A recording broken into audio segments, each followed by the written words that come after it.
What's going on, guys? Pete Nova here with the Face Off Sports Network. Today, I am here to go over TreVeyon Henderson, running back out of Ohio State. This is a guy who's listed currently at 5'10", 208 pounds. He was a five-star recruit coming out of high school. And in his freshman year at Ohio State, he rushed for 1,248 rushing yards, 19 total touchdowns as a freshman, and was an All-American. Matt, what can you tell me about TreVeyon Henderson? Yeah, Henderson's a do-it-all back. He can catch the ball out of the backfield, but more importantly, he is a breakaway speed running back with elusiveness to break tackles, make people miss all times on all different plays. He fits in any different scheme. As you can see here on screen, he has the ability to hit the hole, get outside, and then break away and finish the play and get into the end zone. And that's what we're looking for in fantasy. I mean, he averaged 7.2 yards per carry this season, has a 6.4 career average over his career at Ohio State. He shared the backfield with Quinshon Judkins this season, so that's another running back that was eating into his workload, and he still produced.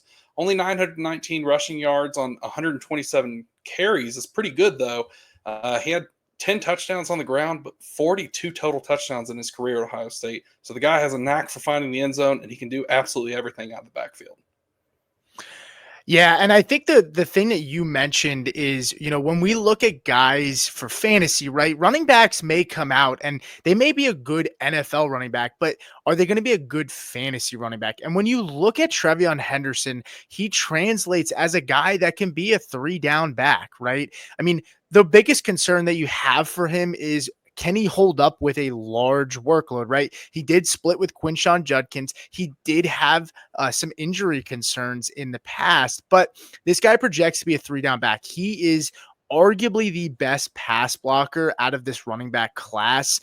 He's a guy, if you go back to his Penn State clips, he was absolutely running dudes over. And I think he can catch the football out of the backfield. He's got soft hands.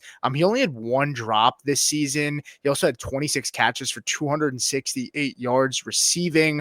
And like I said, he's a guy that, he might not get the workload where he's getting 20 to 25 touches a game, but we don't really see that in the NFL as much. But the good thing is you can pretty much have him on the field for every single down and distance, maybe not short yardage at the goal line, but he is a guy that for his size, he does hit pretty hard. So yeah, I like what I've seen from him, explosive blend of speed, vision, and has good receiving skills. I think he can also fit in both zone and power run schemes as well. He's a guy that can put his foot in the dirt and pretty much just absolutely dust defenders. He had a 53.9 breakaway run rate. And this is a guy that I think really projects well as a guy that can hit home runs when he gets to the NFL. Now, shifting gears here a little bit, Matt, why don't you tell me when you've done mock drafts so far, we're early into the dynasty season, but where is a guy like TreVeyon Henderson going currently? And where do you see him when dynasty rookie drafts start to take place? Where do you see him going? And does landing spot play a big factor in this as well? Yeah, I think for right now, he's kind of floating around that mid first, somewhere between the 105 and the 108. Kind of just depends on your league format. But ultimately, when we get to the combine, we're going to learn a little bit more about what his speed is going to translate to. So I'm excited to see what that happens to his draft stock because I imagine it's probably going to float around the same spot. Now, if we get a dream location, maybe like Denver, which I'm sure you'd be excited about, that's going to change and it's going to impact him, and he'll probably shoot up draft boards because he's that athlete and he fits into a good offense. He's going to have the ability to be a 3-down back. In the world of committees, his pass protection is going to really help him. So I would expect him to kind of rise up as we approach the draft days. And ultimately, if he gets a good landing spot, I could see him being an early first-round pick.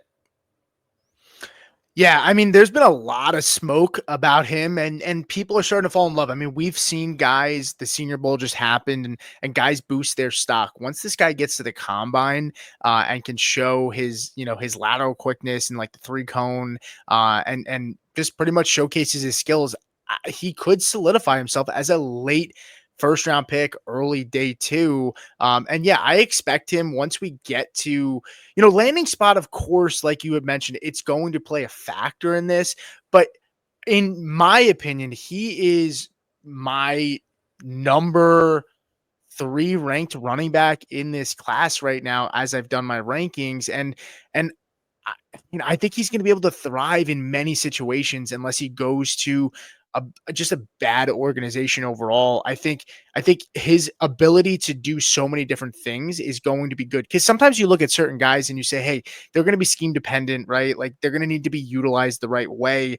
This is a guy that I think can fit in power end zone schemes, and I think he's going to be able to flourish no matter where he goes. But that's going to do it for us, guys. Thank you so much for tuning in. We have our rankings out. We're pushing out more content. If you do like the show and you have not subscribed yet, hit that bell icon and hit the like button as well. But we will see you guys next time.